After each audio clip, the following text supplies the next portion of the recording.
Ava Harper, a 22-year-old waitress at Sonny's Diner, ran around with trays of fries and milkshakes. Her old apron was tied tight. The diner was loud with people talking and plates hitting each other. But Ava saw everything. She knew Charles Caldwell, the rich guy in the corner booth, from a long time ago at a tech firm she used to work, and to him, she was just Ava from her name tag. But to her, he was more. A couple of years ago, Ava and her mom, Nora Bennett, were really struggling. They lived in a small apartment with a leaky roof and peeling walls. Nora, who sewed clothes, got sick with a bad cough called pneumonia, and doctor bills piled up.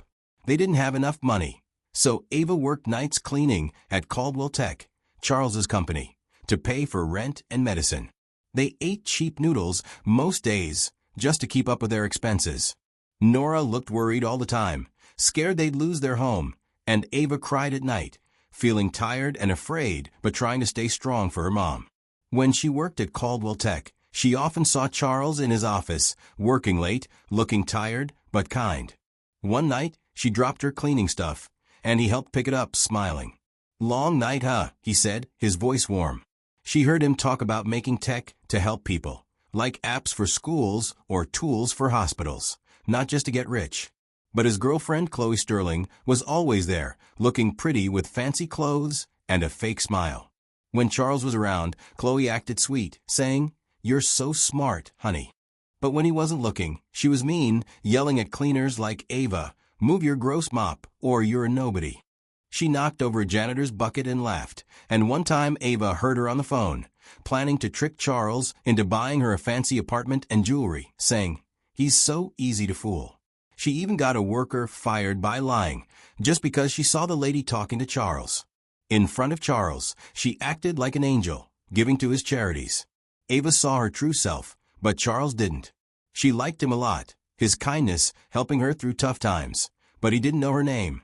When Nora got sicker, Ava quit working at the tech firm to take care of her, making their money troubles worse. Seeing Charles at the diner now, without Chloe, felt like a chance for something better, a hope for her. One cold night, as Ava refilled drinks, she saw Charles with his friend Wyatt Boone sitting in a corner at the diner sipping coffee. Wyatt had sneaky eyes and fake smile. When Charles went outside for a phone call, Wyatt got on his phone, talking quietly. Ava, cleaning a table, heard him. "Charles is signing a fake paper tomorrow," Wyatt said. "It'll send half his company's money to my secret bank in the Caymans. I've got bad guys ready to share the money. In a week, I'm gone, and his company's done." He laughed wickedly. "He trusts me like a brother." Ava's heart beat fast. Wyatt was planning to steal tons of money, trick Charles with fake papers that would make him lose all he owned. Thinking of Charles's kindness at Caldwell Tech, Ava knew she had to help. When Wyatt went outside to keep talking, Ava's legs shook as she walked to Charles, who was back. Her tummy felt sick. She hoped this wasn't a bad idea. "Mr. Caldwell," she whispered, scared Wyatt would see. "I heard your friend on the phone, saying he's got a fake paper for you to sign that will enable him steal your money and run away." Her face got hot, knowing she and Nora couldn't handle more trouble. Charles's eyes got serious. "That's serious, Ava," he said, looking at her name tag. "Tell me more." She told him about Wyatt's plan, fake papers, a secret bank, bad guys, and a week to vanish. Charles's face got hard, his mind racing. Wyatt? Stealing? I've been blind before. He remembered people's lies and felt a sting, but Ava's courage touched him. "She's risking a lot to help me." "Thanks, Ava." "I'll take care of it," he said, his eyes warm, thinking, she's different, brave, real. That spark stayed in his mind, making him curious about her.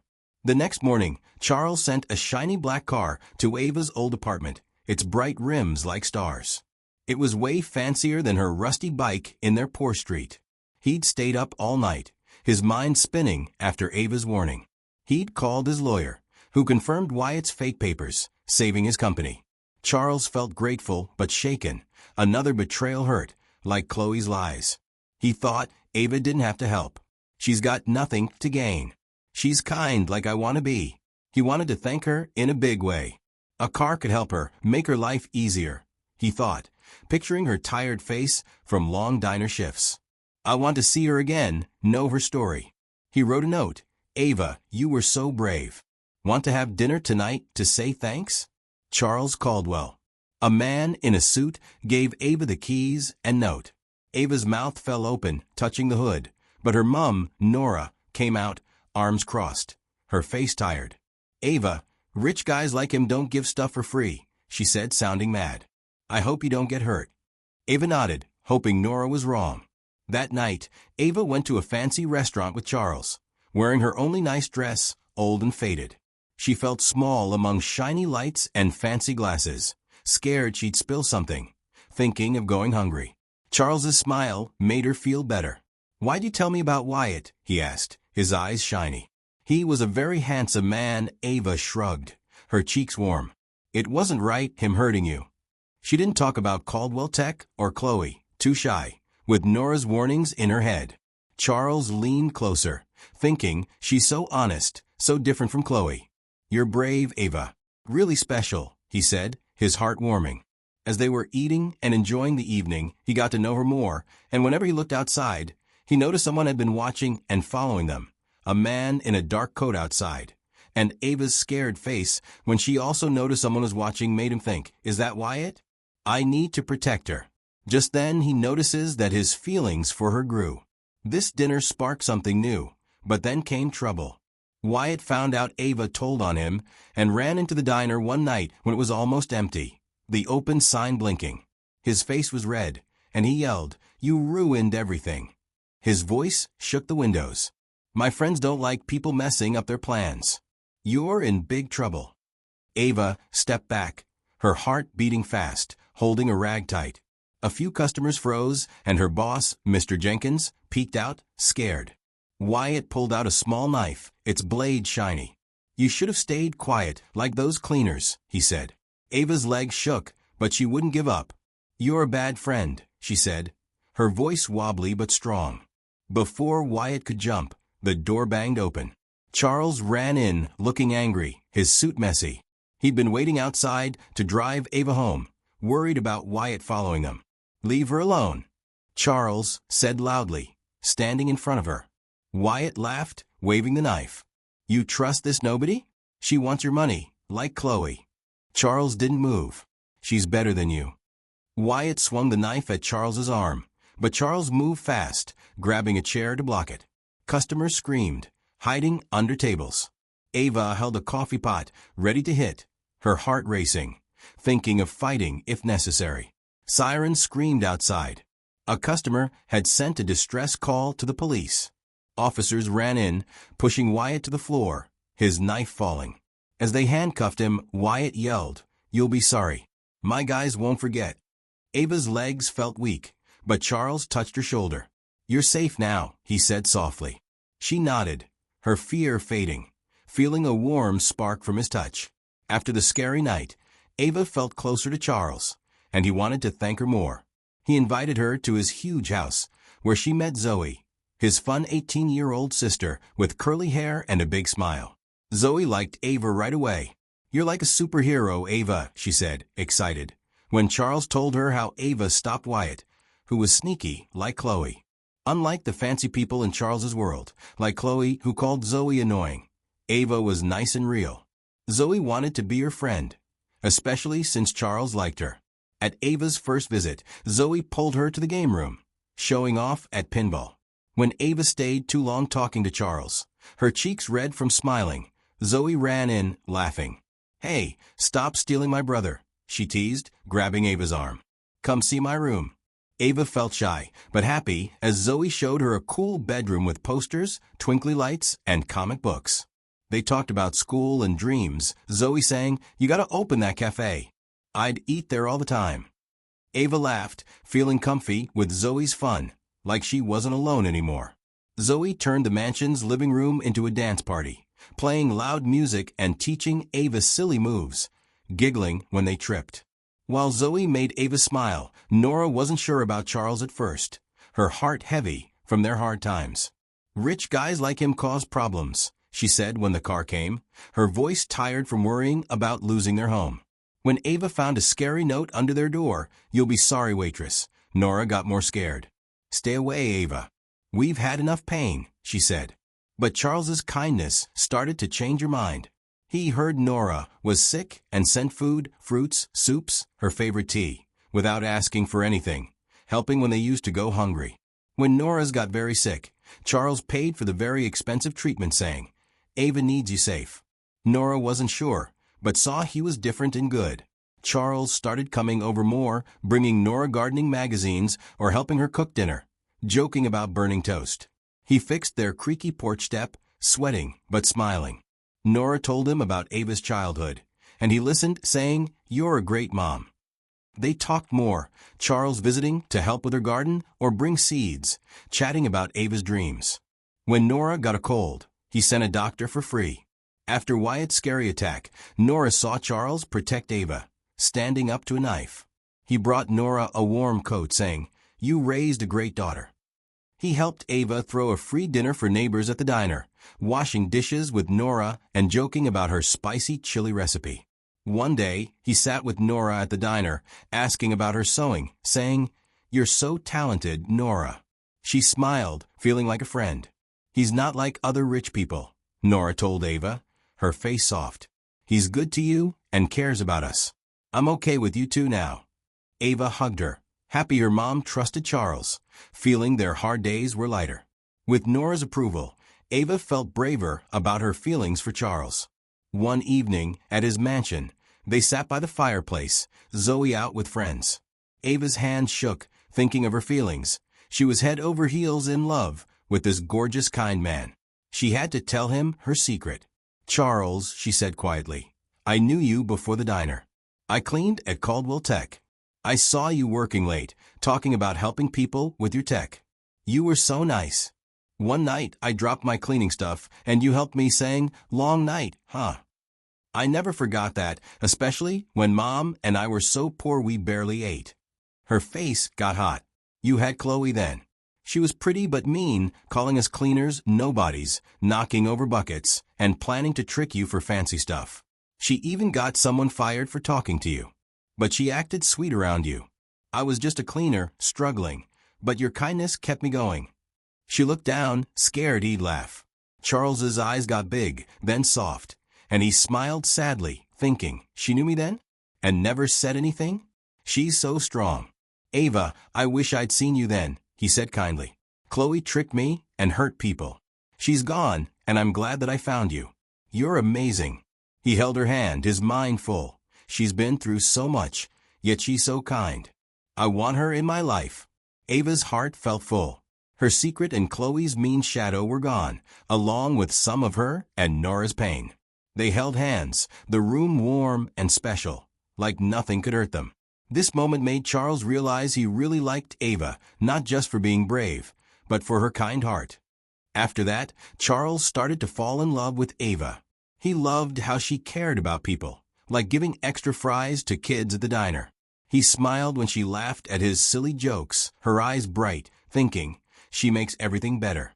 He felt happy when she talked about her cafe dream, and he wanted to help her.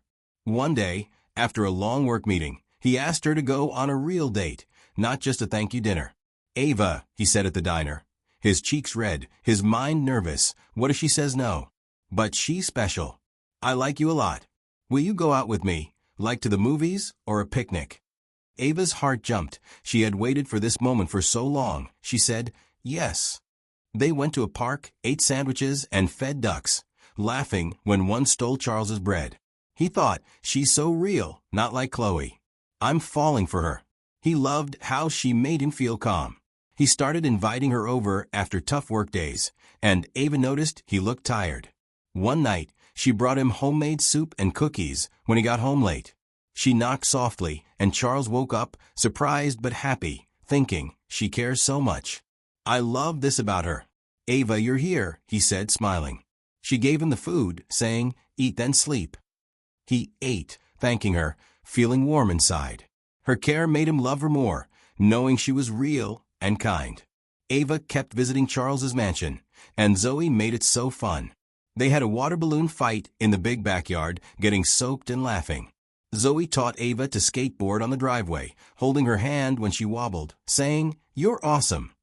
They made a giant blanket fort in the living room, pretending to be pirates, Zoe yelling, "Captain Ava, find the treasure." One night, they had a sleepover in Zoe's room, telling scary stories with flashlights, laughing when Ava got spooked.